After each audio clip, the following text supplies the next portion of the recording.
Hello. Welcome to the ACE podcast. Let us dive in. But before we do, ensure that you subscribe and turn on notifications. Like this podcast as well, guys. It really means a lot. Spread the joy, spread the positivity, and you become conscious with me now. Become present, become an active listener. Really pay attention to what we're sharing. Do get in touch, whether it be through my Instagram account, AlexGem_power, or my fitness Instagram account, AlexGem_body. Please get in touch. Ask me questions. I will raise them in these podcasts in the foreseeable future, so please get in touch. You can get in touch with me through my YouTube channels as well, this one of course, and also the Six Pack Mind with Alex Gem as well, helping you to become fitter, healthier, and so on and so forth. Improve your metabolism, help you live longer, help you improve the quality of how your cells function, and so on and so forth. Really important stuff. So let's dive in. So the first section, as per usual, is going to be fan questions, and the first question I have today, and a really important one, especially in today's day and age, is how does stress affect us?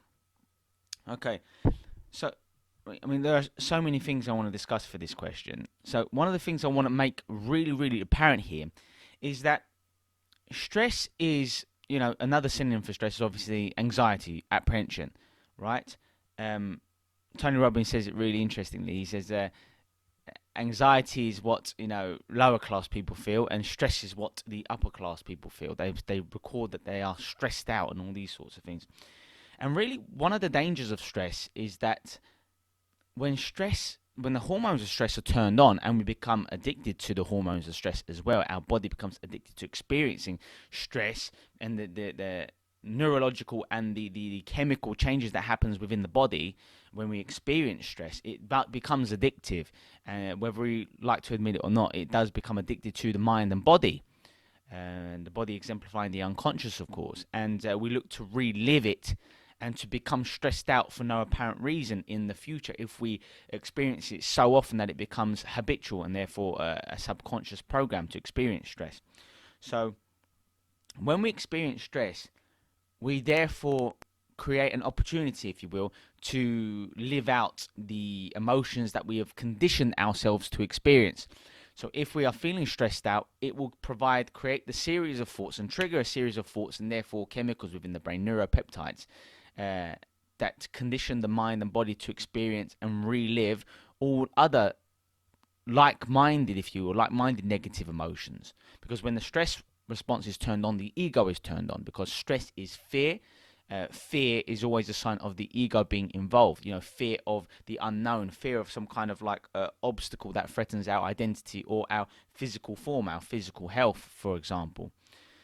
So these are some of so stress is often a precursor to experiencing another meta emotion, if you will, such as anger, jealousy, frustration, whatever it might be to you, depression, sadness, whatever kind of takes over, whatever negative poison you choose, you condition yourself to experience, for instance, okay? So those are just some of the things that I want to share regarding stress, because it's such a profound topic. And stress is a way of keeping the ego alive.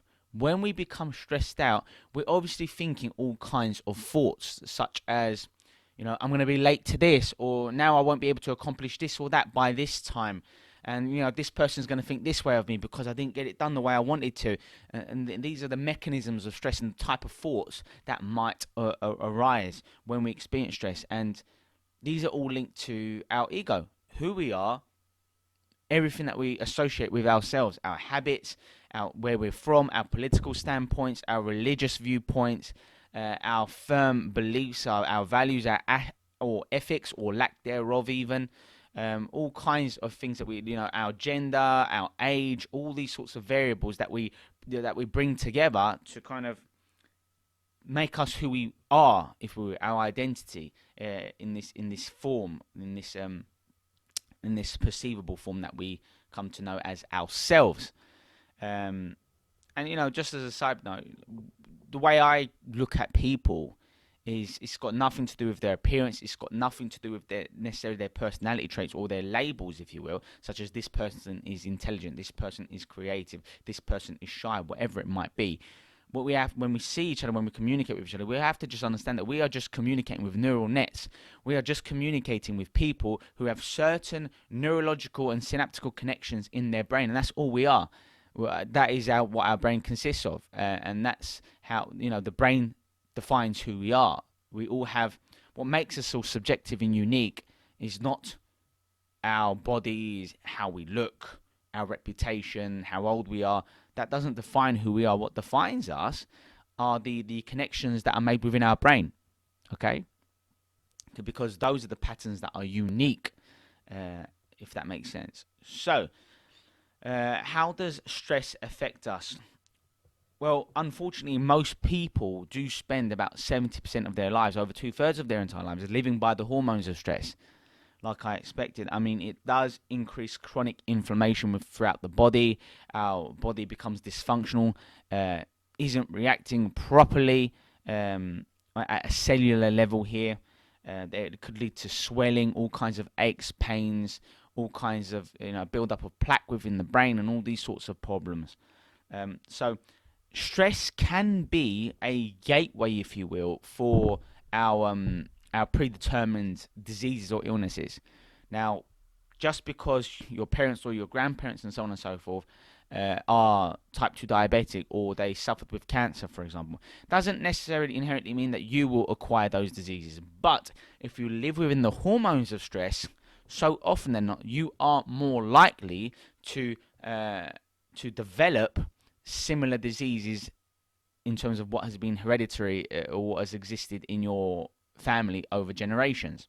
So that's why that's one of the key problems associated with stress, and when we get used to living in stress, because stress like this is completely unnatural. We are biologically, especially biologically, by our very nature, conditioned to experience stress just like other animals or other living organisms do, which means we should be experiencing stress for very short periods of time and in emergency mode. So our sympathetic nervous system should be turned on, and the fight or flight response, I'm talking about adrenaline here, of course, this should be turned on for very brief moments when there is a genuine terrifying emergency, such as an earthquake, or bombs are going off somewhere, or an animal a predator is chasing us.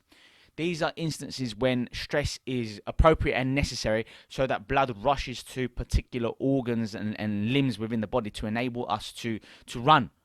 Blood will spread to our arms if we need to fight and defend ourselves, or spread to our legs if we need to fly and run away from these problems, okay? And it triggers certain parts within the brain, such as the amygdala and so on, to switch on and to do what's natural and to react very quickly in order for us to survive, right? That makes sense. And this is how animals live as well. And, the good thing about animals, why animals are better than we are, if you will, is because that switches on, that stress response switches on at appropriate times. But then as soon as it's over, for example, when the tiger has chased the deer, when the tiger is gone, the deer will have an opportunity, and they will just return back to homeostasis. They'll become balanced again. They will go back to functioning appropriately. The stress response is gone. It's not like they dwell. But if we were animals, what would happen to us is the animal would chase us. The animal would go, hopefully didn't get us. And then we would just be thinking about, oh my God, it chased me. I remember it was there. Oh my God, that's how it looked at me. And this is what human beings do, because we now are living in that past moment, and if we do this often enough, long enough, we condition the body to feel the hormones of stress on a daily basis, until just the thought or the visual of it alone can trigger the same experience. And if we were animals and we were living like that, just like we do as humans, most of us, then you would feel like essentially you were being chased by a tiger every single day, even though nothing's happening. That to me is negatively living within the quantum field. The quantum field representing all possibilities are out there for us to choose. And so our internal reality is essentially more real than our outer reality. And when when you wake up thinking about these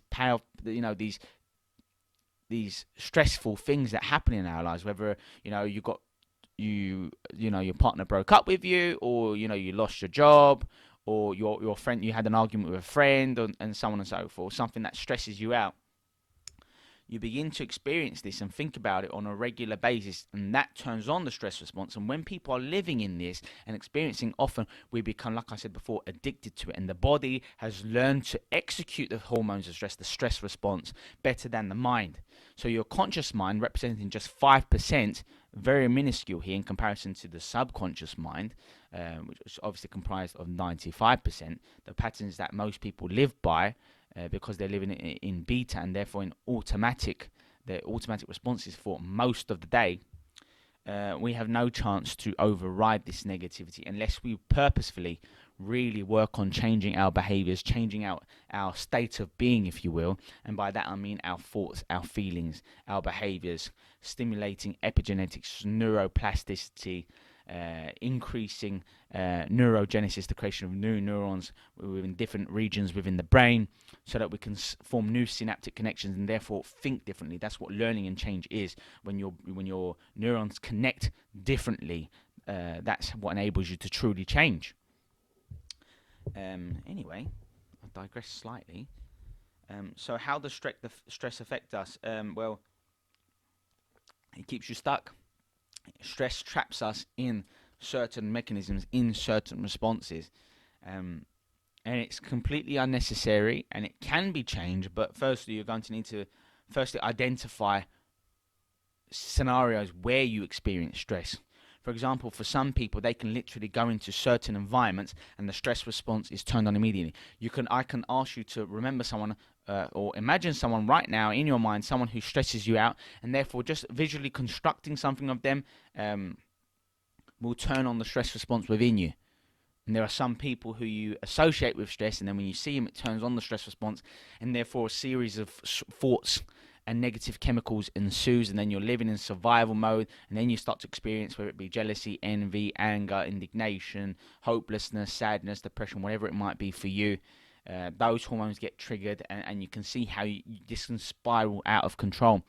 And your thoughts influence your feelings influence your thoughts. There's a feedback loop constantly, and that's what enables people's state of being to worsen. So the thoughts get worse, the feelings get worse, and then we become addicted to those negative feelings. It's almost like becoming addicted to alcohol or caffeine or sugar or whatever it is. After a certain period of time, when you're so used to upping the quantity and the dosage of these things, you become numb to it. So you always need to do one more. And the same thing applies to our emotions and our addictions. We just get used to experiencing stress, and then we kind of blow stress out of proportion, and then something will happen during the day that isn't necessarily that stressful, such as a little bit of traffic building up, or you forgot to get something at work because you're making mistakes and you're knocked out of homeostasis, and you're not thinking straight because you're living within your ego, and that forces you to get into your compulsive thinking, that stream of consciousness of everything's going on, and then I forgot that, and then you overreact because you forgot something, and that's unnatural to overreact and blow things out of perspective. And that's often a sign of someone who's living in the ego, who's too stressed out, and someone who might want to incorporate all kinds of like mindful based strategies if that is the case. So the stress response increases chronic inflammation. Stress in itself can lead to sleeping issues, sleeping problems. If you have sleeping problems, which is often a result of the ego's influence, the analytical mind being turned on and unable to turn off, it can lead to insomnia. It can lead to a build-up of plaque within the brain. It can lead to the immune system being compromised. It can lead to issues with memory. It can lead to our hormones being knocked out of balance, and therefore we make more mistakes, and our body's not functioning properly. It can ruin our metabolism. It can ruin how literally the quality of our brain and heart functioning. and it can lead to an increase in getting and in developing all kinds of diseases, really, and illnesses. So that's how important that is, because everything triggers other things. For example, stress will trigger negative emotions. Negative emotions will force you to live in the mind and not to put things into perspective, which could inhibit your quality of sleep. Inhibiting your quality of sleep can lead you to overeat and fall into all kinds of negative addictions. Negative addictions can cause mental illness. Mental illness can worsen sleep. Really poor sleep quality can ruin your nutrition, and you start eating junk food and highly processed refined foods. That can increase oxidative stress, oxidative damage. Brain stops working effectively. That starts to inhibit your self-esteem. You just see what I mean? This is why it's so important to live a healthy lifestyle and become more conscious and really look after yourself, regardless of what your ego is trying to make you feel you significant or unique. You need to put things in perspective, look after yourself so that you are strong enough to look after other people as well. And that's what makes us quality human beings. That's what affects our energy fields and makes us more positive, more optimistic, more giving, more loving, more grateful, more appreciative, more present. And the more present we are, the less we suffer. And by that I mean things like meditative practices and deep thinking and breathing deeply and putting things into perspective and writing down what you're grateful for and visualizing what you want in your future so that you move to it with passion, with consistency, with a firm knowing, if you will, with a clear intention.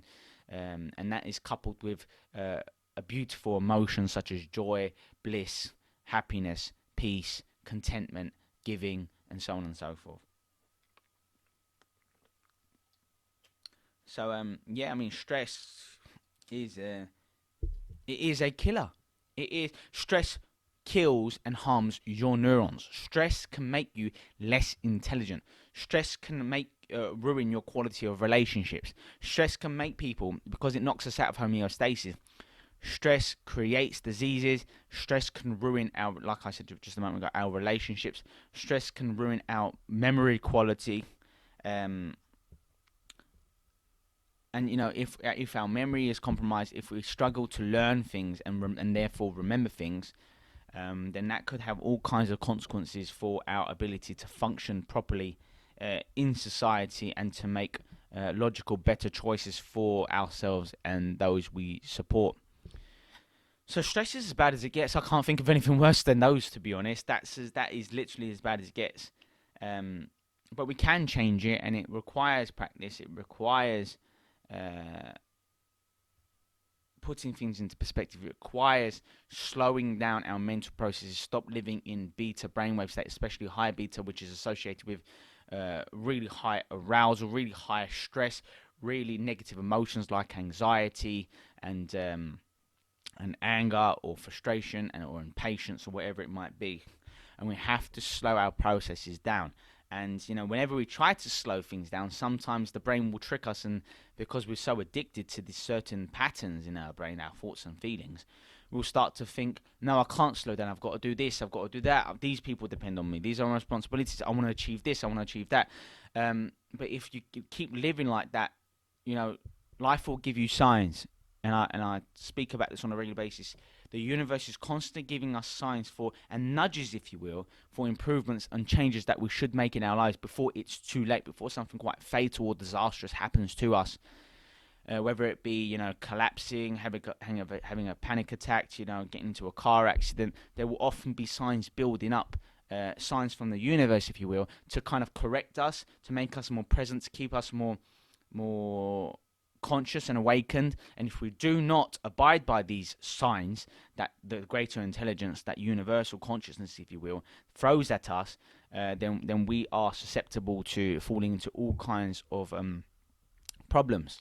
So we need to take responsibility for our actions and what happens to us, because that's going to make us become more accountable, to take more action and to be more consistent if we believe that we are in the driver's seat of our lives, metaphorically speaking here. So I'm pretty sure that's answering the question. Let's move on to the next question. So why do people struggle to change?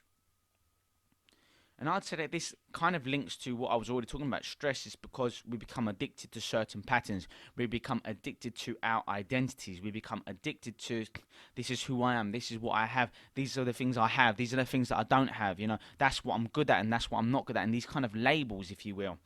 And this is why people struggle to change, because people want to have some kind of identity. They want to keep their ego alive, whether it makes them suffer or not. We want to feel like we have certain things, like we are grounded, that we are unique, that we have a purpose, if you will, in that form. And that's why people struggle to change, because changing requires us to step into the unknown. You cannot change something in your life within your comfort zone. You just can't. You can't learn new things, you can't grow, you can't launch a business, you can't get a promotion, you can't get an investment, you can't develop new skills, you can't change anything. You can't go from being someone who works in an office to being a musician. You can't develop all these kind of skills or change professions unless you change internally. It just doesn't happen. You can't change your life whilst doing the same things. If you wake up and you do the same sort of things every single day, yet you expect yourself to suddenly become more grateful, you expect yourself to become more successful, or you don't learn new things, you don't read, you don't have a mentor, how are you going to expect yourself to become more intelligent if you don't do the things that make you intelligent? That makes no sense. Yet a lot of people live their lives wanting to stay in the comfort zone, drinking from the same mug, driving to the same places, listening to the same people, interacting with the same kind of people, seeing the same kind of physical environments, sleeping in the same area or the same spot in the same way. All these kind of variables that people live in their lives, they do it to feel safe. They do it to please their unconscious, because their unconscious just wants to relive what is familiar, what is safe. In our primitive brain looks for these sort of things. But we need to develop our neocortex, the newest addition to the brain, and especially let the frontal lobe run the show, if you will. That's the way it should be. Where we think straight, where we sequence, where we're able to concentrate, we're able to set goals, we are able to function at our best, and to become more disciplined, and all these sorts of really important where we're able to evaluate and analyze positively, that is. And do all these things, and we can't do that if the stress response is turned on. We can't think anew, we can't create change in our lives if we're doing the same sort of things every single day. And we think between 60 to 70,000 thoughts every single day. 90% of these thoughts tend to be the same as the previous day, because we're doing the same sort of thing. So if you want new results in your life, if you want to increase your wealth, if you want to become more abundant, if you want to create a charity, if you want to create a new product or start a new business, whatever it is, if you want to meet the love of your life, if you want to meet new friends, you're not going to do those sort of things whilst continuing the same kind of habitual processes that you have become accustomed to, that you've taught yourself to live by. It's not going to happen. And some people live that way and just secretly believe, I can change, or I can make it happen. But don't get me wrong, belief is important, but a lot of people secretly believe change is possible, but they're not embracing that change. Firstly, they don't know exactly what they want to change. They can tell you what they don't want, but a lot of people struggle to tell you what they do want in their lives, and that's why they don't really change much significantly in their lives, or it's a very slow process throughout the journey of their physical lives. And that's why it takes a long time for people to make any kind of changes in their lives, because they do not want to step into the unknown. But the unknown is necessary to experience progress. The unknown is where you are able to draw upon the field of possibilities out there that's possible for all of us. But we're not going to do it if we're staying in the comfort zone. If we imagine the same sort of situations in the same sort of ways and with the same kind of internal dialogue. If everything's the same, nothing will change, okay? So I think I made that pretty clear, to be fair. But these are some of the key reasons why people struggle to change. It is the fear of the unknown, but that's what we need to embrace. We need to embrace the unknown, and we need to create the unknown within the mind. We need to mentally rehearse the things that we want in our lives, and rehearse it so continuously that it feels real to us. Okay? And I say this often, but the brain doesn't know the difference between something that is actually happening in this physical reality, such as you listening to me now, and something that you vividly imagined and rehearsed in your mind. The brain doesn't know the difference. So if you want to create change in your life, you need to mentally rehearse the change that you want to live. If you develop scarcity within, and you feel like you have to hold on to every penny that you have, and you have to eat something whenever you find it, if you're living in scarcity and yet you think you're going to become wealthy in the future or abundant in the future, it's not going to happen, because the energy that you are creating is attracting those the scarcity that you see around you. Your own paradigms are geared towards seeing things in tunnel vision. If you have those limitations, those limiting beliefs, which is a construct of your past experiences and all the things that you know thus far in your life. That's why in order to change your beliefs, in order to change your attitudes, and change your paradigms, ultimately your ways of thinking and your ways of perceiving, you need to detach from the ego and start to envision what you really want to accomplish in your life. Imagine it vividly, in color, zooming in, seeing it 3D all around you, truly immersing yourself in the experience and seeing it through your eyes, all of these different variables, making sure it's HD resolution, crystal clear, adding, color, making it brighter, more vivid in your mind, all these sorts of variables. These are some of the ways in which you can really manipulate yourself really into believing that this is your reality now and not the kind of reality that you see in front of you right now. Really important stuff. Yeah, and that's why people struggle to change, because they don't embrace different things. Because you won't be able to change unless you become suggestible, right? And some people are more suggestible than others, primarily because of the way we have lived our lives thus far. And the more analytical you are, sometimes the more knowledgeable you are. I'm talking about book smarts, but not necessarily. There's a difference between someone who reads a lot and doesn't actually live out the things that they learn, and someone who is learning and also applying it into their lives. Okay? And the person who's just reading for the sake of reading, they're not fully immersed in the experience. They're not kinesthetically making it apply and real to them. They might have an understanding of something, but knowledge is not power. Knowledge that is executed is power. And that's a massive, massive difference here. Because you've got all these really insightful, intelligent human beings, yet when you ask them to visualize, to mentally rehearse things, because sometimes when you mentally rehearse things physically, especially if it involves things like developing a new skill, your brain creates the same neural nets, the new connections in your brain, as if you were actually learning the skill physically, whatever it might be. I don't know what that was, but I don't know what kind of skill. Being able to persuade people on the phone, I don't know. And it's the truth. And some people, if they're book smarts, if they're really intelligent, and they hear these kind of processes, these things like utilizing vision boards, being grateful, meditation, all these really powerful things that can help to change your subconscious programming, the people who are book smart sometimes will think that sounds a bit fluffy, that sounds a bit silly, that sounds, cringeworthy. I don't believe in all that woo-ha stuff. That doesn't work. And of course, whatever you truly believe will become your reality. So if you believe it doesn't work, it's not going to work. The placebo effect, right? If that's what you believe, then it will not work for you. And that's why, if you're not suggestible, if you're not able to influence yourself with your positivity, with your focus, with your determination, if you're not able to truly believe the things that you want to believe, then you have no chance of making change. And that's why people struggle to change, because they live in the box. But you have to step out of the box. And by living in the box, I mean sticking to what's familiar, having the same thoughts every single day, doing the same behaviors every single day, seeing the same physical environment every single day. We have living within stress every single day. You're not going to step out of that box and into the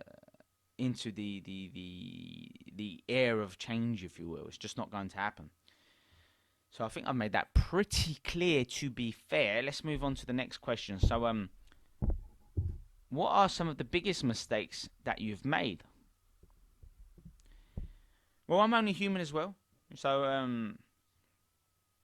I've changed what mistakes mean. So mistakes aren't mistakes to me if they are opportunities for you to learn and grow. So I write about this I've written about this in several different texts in the past, and what I write about is being a perfectionist, and I call it the perfectionist's perfect downfall. And what I mean by that is, if you are a perfectionist, you will never really amount to the things that you want to amount to, because you'll only do things if you know you're going to do them perfectly. But if you're going to do anything worthwhile in life, there's always the potential to not do it perfectly, and people can't face that sometimes, and that's what's really sad and what holds people back from changing as well. So I guess that's going back to the last question: why do people struggle to change? Sometimes when we're perfectionists, we tend not to do certain things unless we're guaranteed in our minds that we're going to be perfect at it. But we rarely ever in life do something and expect to be and it will be perfect, because firstly, perfection is subjective, and if we're always used to berating and being self-deprecating, then we'll always criticize ourselves harshly, and therefore we never feel fulfilled, because we're always living within our egoic construct, and we're always looking to berate ourselves. I knew you weren't good enough. You're not going to do this perfectly enough, and that's not good enough. And it can sometimes stem from all sorts of things within our childhood and our conditioning, of course. But I want to stay focused on these questions because it's about me here. So what are some of the biggest mistakes I've personally made?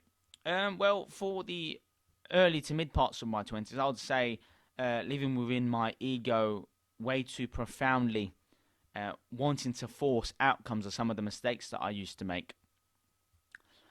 Like setting goals. This is my perception of some of the mistakes that I made over the last several years, for instance, and that was setting goals, but also forcing myself to do things. And don't get me wrong, some people will see this not as a mistake or as a problem. You know, being incredibly tenacious, but to the part where I'm intentionally reducing the amount of sleep I had so that I can do more things and keep busy. And I would literally work for insane amounts of time every single day. And whilst that developed incredible belief and inner power and a great resilience, ultimately I was still living within my ego, because I was doing it to become significant. I was doing it for the wrong reasons. I was doing it to stand out. I was doing it to claim, no one works harder than me. Look at all the things I'm being able to accomplish and do in my life. Look at how great I am and all these sorts of things. And that's living within the ego. And that's why that doesn't matter what I was achieving during that time or how good I was becoming, I was still suffering a great deal because I always needed to be more. I would work for like over 10 hours a day on my whatever it was, like learning about investments, developing a skill, creating a product, whatever it might have been. And I'd work on it for so long, and I'd literally spend most of my waking day, reducing sleep, not doing all kinds of different things that could bring me so much joy as well, really pushing myself. And at the end of the day, I'd still be there going, I could have done more today. And after a certain amount of time, being objectively looking at how my mental processes were working, my state of being, I learned, and this is the first part of change, being able to identify what the problem is. And I identified that this is insane. This is actually insane. I've done a remarkable job. I've worked for over 10 hours a day on this or that. I've made so much progress. I accomplished so much. I did so much.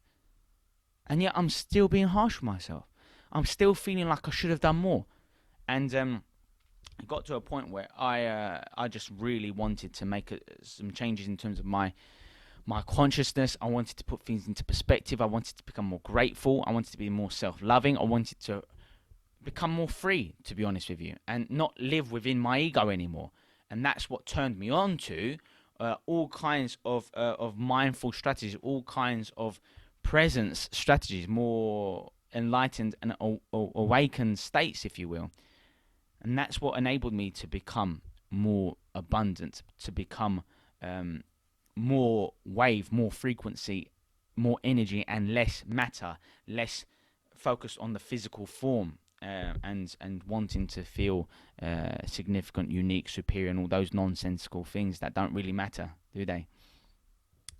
Um, I would say that's one of the biggest mistakes I made, and another mistake I made was living within my ego and always wanting to acquire more. And I'm talking about materialistically. And this was, to be fair, was within my early 20s.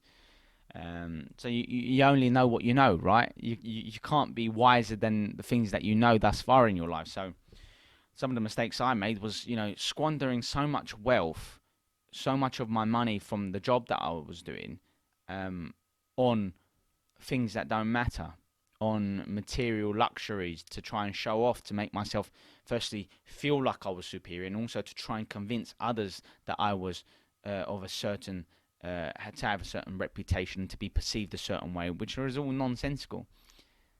All that really matters is how we feel about ourselves. That's all that matters in life. All that matters is being present, and there's no need to judge anyone for anything, because you're judging people by their personalities. And if you're judging people by their personalities, you're judging people by their identities. And therefore, you are a mirror reflection of self. If you judge others in certain ways, that means you judge yourself in those ways. So instead of looking at the faults in others or how you are better than other people, you will therefore invariably look for how other people are better than you. Does that make sense? Because there's always someone who is more knowledgeable. There's always someone who makes more money than you. There is always someone who has a more amazing partner, or perceived. A man's what is the saying that they go? A man's ceiling is another man's floor. That's one of the idioms that's known out there, and it gets to a point where if you're living within your ego, you will always be suffering. It doesn't matter how much you achieve, or how much you acquire, or how much money you have, or how many cars you have, or how many houses you have, and all these sorts of things. It will never be enough if you're living within your ego, and that's why there are so many, for example, like millionaires out there who are extremely depressed. People who on the surface look like they have the most incredible lives, but because they don't do the basics, because they're not present, because they aren't grateful, because they don't make time for the things that they genuinely love, because they're always trying to achieve more, accomplish more, do things more, and they're living a fake life. Because if we're living within the ego, if we're living by our form, the way we look, who we are, what we have, and what we don't have, then that's all fake. Reality is all about what you perceive. Your internal reality is reality. So however you think, however you feel, that is your reality to you. That is your state of being. Doesn't matter what's happening in the external world. Whatever you've chosen to perceive, however you've chosen to look at something, what something means to you, that is reality. And unfortunately for us, we can change what those things mean to us. So I would say those are some of the biggest mistakes that I've made. And yeah, going back to how I was with sleep, I got to a point several years ago where I was working so hard on different things. Like I said, I was significantly reducing sleep, and now I know how vital sleep is, how important sleep is for our metabolism, for our ability to focus, for our energy, for our ability to learn, grow, remove plaque from the brain, support our immune system so that we aren't prone to like infections and illnesses. What it does for our long-term memory, what sleep does for our hormones, our physical body, so we don't develop different types of fat, especially visceral fat and white fat, which are the fats that we are more familiar with, that can ruin us from the inside out. So it's something I regretted, because like I said before, I would push myself way too much and suffer way too much, and life is about being blissful, being happy, being joyous, being conscious, being present with our moments, and just being giving and loving. That's what life is. If you are doing those sort of things, trust me, you are on the right path in life. You will have experienced all the joy, put things into perspective. Whenever you lose something in your life, whether that be a loved one, a friend, a source of income, it does not deter you from being present and being conscious and being alive.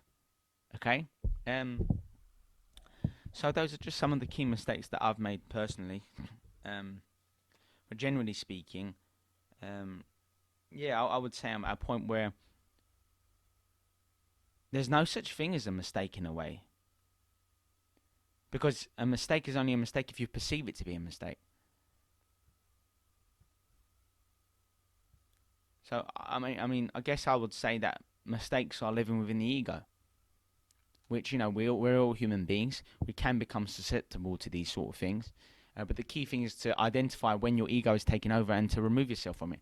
Like, the analytical mind has its purpose, like to evaluate, to analyze things. These are very powerful skills that we spend a lot of time in our educational system developing these skills, to think, to perceive, to see the different layers, to zoom in on things, to analyze things, to change what things mean to us, to have different interpretations of things.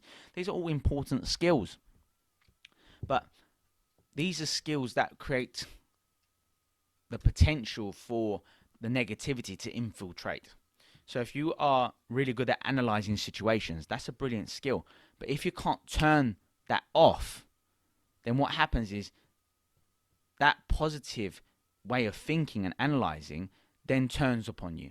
Now you overthink, and now you can't take your mind off things.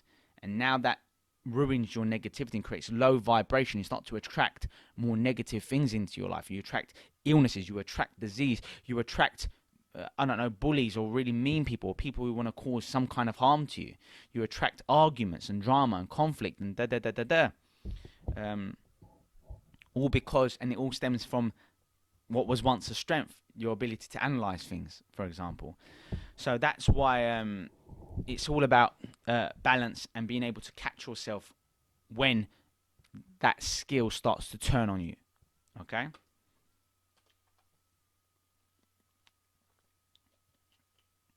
Next question is, what are addictions? Addictions is a compulsive need to do something. Addiction is always feeling like you need to do something once more. And addiction is a subconscious program. Addictions are often formed when we are knocked out of homeostasis. Addictions are often formed through some kind of dis-ease. So, stress can create addictions. Mental illnesses can create addictions, and those addictions can further mental illness. Addictions occur when we consciously do new things, such as drink alcohol, such as think about sex too often, such as what kind of addictions are there? I don't know off the top of my head. Such as taking drugs, such as being addicted to stress, whatever it is, right? Being addicted to work, like was one of my addictions before, like I was saying.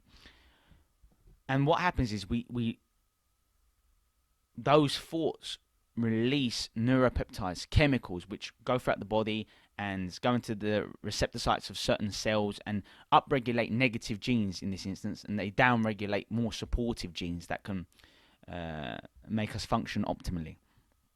And when these sorts of things happen, and we're talking about epigenetics here, changing your genes through your brain, through your thoughts, when these sort of negative things happen, you then condition your body to live out those addictions. And that's why an addiction is a lack of control consciously. So you might say to yourself, no, I don't want to drink that alcohol. I don't want to have those drugs. I don't want to do those mistakes. I don't want to have the argument like I usually do. It doesn't matter what you're consciously saying. Like I said, that was just 5% of your ability. You're now battling not just the 95%. You are battling your primitive brain, your reptilian brain, and its needs for consistency. And you are battling what your conditioning, maybe years of conditioning, of all kinds of addictive patterns that you've orchestrated over time. And that's what addiction is. An addiction is when the body does things without your knowing, and it could lead to you literally doing the addiction without being aware of it firstly, or it could lead to you doing the addiction even though you are mentally saying to yourself, I don't want to do this, this isn't good for me, this isn't the right thing, yet you're still going ahead with it. And when that happens, it means that you can't think greater than your environment. It means that the environment, your internal processes, and your physical environment are way too strong to combat that 5% in your brain that's saying, no, don't do that. This isn't good for you. This could lead to these problems. It could lead to that problems. So I guess in a way, addictions are mistakes, really, and it can be hard to change it because we embed it within the autonomic nervous system. We embed it within the mind and body, and it just becomes too powerful, and it becomes very difficult for people to override. And one of the best ways out of addictions are to remove the layers of the ego. Calm down your brainwaves. Go from high beta brainwave state to alpha and then to theta. Look after yourself. Do kinds of. If you do these sorts of things every single day, you will not become addicted to things that you don't want to become addicted to. It just won't happen for you. You can change mental illness. You can change all kinds of addictions that you might have. Okay, meditation. You have to do it. If you are to overcome addictions, meditation is a key practice. Deep breathing, visualizing what you want in your life, putting things in perspective. I'm not saying that you're going to be successful at it automatically. It takes a process. It's not easy to meditate for many people, especially when you aren't accustomed to it, because you're going to hear your ego. When you meditate, especially when you're inexperienced at meditation, that's when you learn how you mess yourself up, how you trip yourself up. Because your mind will say certain things to stop you from doing it, because your unconscious doesn't want you to do those practices, because it's the unknown, because that's when the ego loses its grip, if you will, and that's terrifying to your ego. The ego just wants to keep feeding on you like a parasite, if you will. That's how I want you to perceive your own ego. So when you sit down to meditate, you might think certain thoughts like, this is a waste of time, this won't work, I don't feel any change, listen, you're never going to change this or that, or you know what, this is silly, this is a waste of your time, or if people could see what you were doing, this would be so stupid, or you have whatever it might be for you. Those thoughts will come in, and that's your ego freaking out, saying it because your ego, your unconscious, can be very, very intelligent. It can be very, very persuasive. So you have to be aware when you look to do these kind of mindful-based strategies, such as the meditation, such as writing out your goals, such as mentally rehearsing the kind of life that you want in your life, such as, becoming more present, paying attention to the simplest things in life, going for a walk amongst nature, all these really powerful, exercising on a continual basis. You have to do these practices if you are to change your brain, if you are to stimulate, like I was saying from the beginning of this podcast, neuroplasticity and neurogenesis, and to change your epigenetics, to change your lifestyle, to change your mind and body connection, if you will, to change your heart coherence, and to start to become more balanced, to start to have more control, to start to self-regulate in a better way. So that's what addiction is. Addiction could be perceived as conditioning. Because for you to become addicted to something, you will have had to have done something so often that your body learns to execute it better than your conscious mind. That you can't help but do these things. That's an addiction. And it doesn't have to be. I want this to be very clear here. Addictions don't have to be physical things. Like being addicted to looking in the mirror in a certain way, like being addicted to speaking to people in a certain way, like being addicted to eating sugary foods, like being addicted to Coca-Cola, by being addicted to Coke, drugs. Do you know what I mean? By being addicted to all these different things, it's not just that. We become addicted, even worse, even more drastic are the addictions that we can't see. And those are the negative addictions of our negative thinking and our negative subconscious programming, because like I said before, 95% of our behaviors, our emotions and so on and so on, our beliefs are subconscious programs, meaning we've done these things, we've executed these things, these patterns, if you will, so often that they're now deeply ingrained in our conscious, and we begin to associate, I'm just negative with myself, or I'm really timid and shy, or I just get quite angry and impatient sometimes. It's just the way I am. I'm short-tempered, I can't change that. And that's how we begin to associate our problems with who we are. And that's why it's so hard for people to change their addictions, because it's connected to them. Oh, it's just the way I am. I'm addicted to this. I'm addicted to that. I'm just addicted to drugs. It's just me. I'm just addicted to sugary foods. I just can't help myself. When I see a donut, when I see crisps, when I see bagels and waffles, when I see bread, when I see pasta, oh my God, yeah, I just can't help myself, Your ego fuels your addictions, and your addictions fuel your dis-ease. It's just a vicious cycle that perpetuates, but it can be changed. And like I said, those kind of practices that I was talking about earlier, those mindful-based strategies can do a massive, can create a massive positive shift for you in your life, for sure. We move on to, does everyone have a purpose in life? Does everyone have a purpose in life? I'm going to say yes. But that doesn't mean that everyone finds their purpose in life. Your purpose in life will come out of presence. And a lot of people have, well, who am I to say that it's the wrong kind of purpose? But I have seen people live their lives this way, where their purpose manifests out of the ego. For example, the ego is, I want to be rich. I want to feel significant. I want to live like this. I want people to think like this. I want people to be jealous of me, whatever it might be. And you might create a very successful business out of that fear, out of that negativity. That's not going to make you happy. It's not going to make you joyous. It's not going to make you peaceful. It can do. If your purpose comes from consciousness, then you will have the most incredible life, both now and hereafter, because of the congruence you've built within, because you are doing things for the very act of doing them. You're not doing it to become successful. You're doing these things because you enjoy doing them. You're doing them because that's what brings you peace, joy. That's what makes you feel connected to others. That's what helps you to grow. That's what helps you to continuously progress, and to continuously and appropriately step outside of your comfort zone. So you constantly feel alive, joyous. You're constantly learning. You're constantly increasing your energy field. Optimism. You are elevating your energy field, and therefore you attract even more abundance. That's what luck is.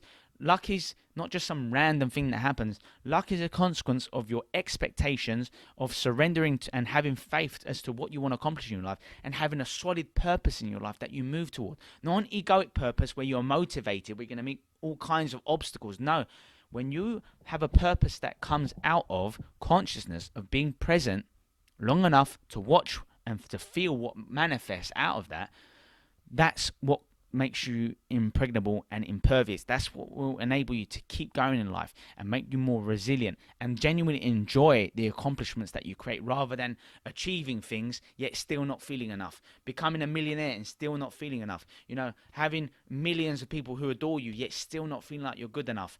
If your purpose comes from the ego, you're in a world of pain. You might become successful on the outside, especially from other people's points of view, but you will not be content, you will not be happy, you will not be joyous or peaceful in your life. And therefore other problems can ensue, such as mental illness, disease, depression, all these sorts of things. Not always, but it is likely. And on this side of things, things will work in your favor. You will have so much mental and physical energy. You'll be able to focus on things longer, in more detail, because you're doing it out of love. You're doing it from an elevated emotion. You're doing it for the right reasons, just for the sake of doing it, because it makes you feel good. And that's, to me, it's not necessarily the process. It's not necessarily the outcome that we should focus on. It's how it makes us feel when we do them. And that's when we'll know whether we're on the right path or the wrong path. So, yes, I believe everyone does have a purpose. If someone's bored every single day, boredom doesn't mean presence. Be careful. Boredom breeds negativity, because when people are bored, that's oftentimes when their subconscious program, their egoic stream of consciousness, if you will, their conditioned consciousness seeps in. And that's when they start to go on their Instagram or their Facebook or their Twitter and remind themselves of how bad they are at certain things, or how better other people's lives are in comparison to theirs. So boredom isn't presence. Presence is feeling connected. Presence is not being attached to our limitations. Presence is about being grateful and appreciative for the smallest things in our lives. Presence is being fully focused on one thing and not having your mind go in all these different areas, which is what happens when we're in beta brainwave state, when the analytical mind is switched on and the suffering is switched on and the hormones of stress are potentially switched on. Okay, really important stuff here. So yes, everyone has a purpose in life. That doesn't mean everyone finds their purpose in life, because they can't see through the darkness of the ego, if you will. So yeah, I mean, that's what we'll say for that one. Let's move on to the supplement of the episode. Cod liver oil, omega-3 is absolutely incredible for brain health, for heart health. What's good for the brain is great for the heart, and vice versa. Amazing for eye health. It's great for reducing chronic inflammation. It looks after your joints, your bones. It improves cognitive function. It can help to lower problems such as creating all kinds of physical disease and mental disease. It can alleviate symptoms of anxiety, depression, for example. It can help to reduce stress. As a side effect, the positive side effect, fish oil is absolutely incredible. It can help to increase testosterone and to help increase your bodily functions as well, because it's good for your brain function, it's good for your eye health, it's good for your skin. The omega-3 fatty acids are absolutely incredible for you. I have a couple of these every single day. And it's about looking after the brain and body. That's what this whole podcast has been about, really, and that can help to really make that difference and to help you along that journey. So let's talk about the book of the episode, and that is How to Take Charge of Your Life. This is Richard Bandler. He and John Grinder are the founders of NLP, Neuro-Linguistic Program. It's something that I've been studying for many years now. I absolutely love these practices.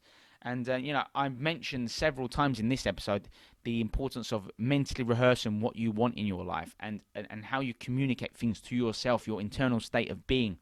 And that's what this is about. This is about helping people to overcome the pain of their past so that they aren't traumatized by things anymore. It helps people to overcome painful negative events so that they can step outside of their past, step outside of the ego, and to frame things more positively, and so that they can live and be the way they want to be, so that people who are shy can suddenly change what things mean to them based on their visuals and how they communicate with themselves in terms of their verbals,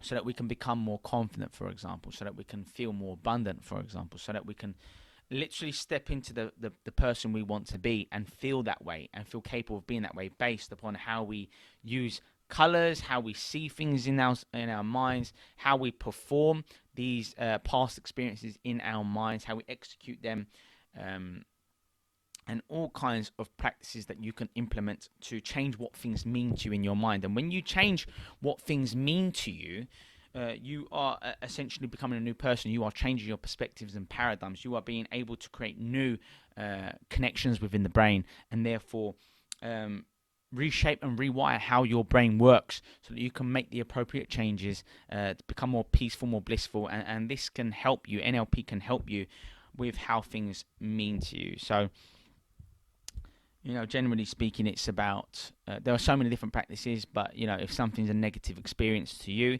it's about playing it in reverse. It's about giving these characters in your life who, whether it be your spouse who left you, who cheated on you, whether it be your boss who fired you, whether it be an accident that you had and you remember how it happened in your mind, or some really negative incident, whether you got mugged or into a physical fight before, whatever it is, if you've got a negative association to something, then it's important to play it in reverse, to make it smaller in your mind. So rather than it taking up your whole visual sight, for example, you see it as a small box, you make it grey, you take away the colours, you give the characters, the sounds or the people speaking in that experience in your mind, you change it. So I like to have people use their helium, like a balloon voice, if you will, when they sound really weird and silly. And so people who you used to take seriously, it's about taking away the seriousness of what these events mean to you. So you give them these kind of ways of speaking, if you will. You play it all backwards and so on and so forth, like you're rewinding a video, if you will. And you make it smaller, like I said, and you literally out it goes, and it genuinely changes what it means to you. You are able to laugh at the incident and therefore change the emotional connections you have to that past experience, which will help you to overcome these things. And obviously you can further enjoy positive states and positive experiences by doing the exact opposite. And that means, giving it real vivid color, making it more colorful, more bright, zooming in on the key part of it, making it take up the entire field of your sight, rather than having it within a frame or a TV screen, seeing it like I said, really pushing it away into the distance in your mind when you visualize these things. Making the sounds more powerful, more like cinematic, if you will. And all these sorts of things to make us enjoy those memories even more, to help strengthen our positive beliefs, if you will. So it really comes, and not just that, how you communicate with yourself, the different tones of voices you use in your mind. When you're being harsh with yourself, what's your voice like when you're being harsh with yourself? Do you speak to yourself really aggressively? See, I told you we're going to make a mistake. I knew you shouldn't have created that project. I knew you shouldn't have gone to speak to that person. Is that how you speak to yourself? Well, if that's how you speak to yourself, then why don't you give yourself that Mickey Mouse voice or that helium balloon voice when that voice does come? See, I told you not to do it. I know it sounds silly, I get it. I told you not to do that. I told you she was going to say no. I told you he was going to react negatively. And you just laugh it off. And then you change what it means to you. You change those associations to those memories. And that's what really enables change, to be honest. So really start to play around with your internal process, what things mean to you. And yeah, we'll leave it there. I mean, there are so many practices. That's why NLP is so significant. Definitely worth looking into if you want to make changes in your life, especially if you want to overcome the pain of the past and create a better future for yourself. And yeah, that brings the podcast to a close. Please get in touch with me. Let me know what's on your mind. Let me know what kind of things you want me to talk about and discuss. Reach out. It would be lovely to hear from you. No matter how personal or how difficult the questions may be, please get in touch. It is confidential, of course. Make sure you subscribe if you haven't done so yet. Like the video because it means a lot. Spread that positivity, spread that joy. If you attract what you do. So if you like, if you subscribe, if you are positive and all these sorts of things, then you are more likely to attract that kind of abundance and love back. It's just the way we are. So look after yourself, have a great day and stay strong. I'll see you soon.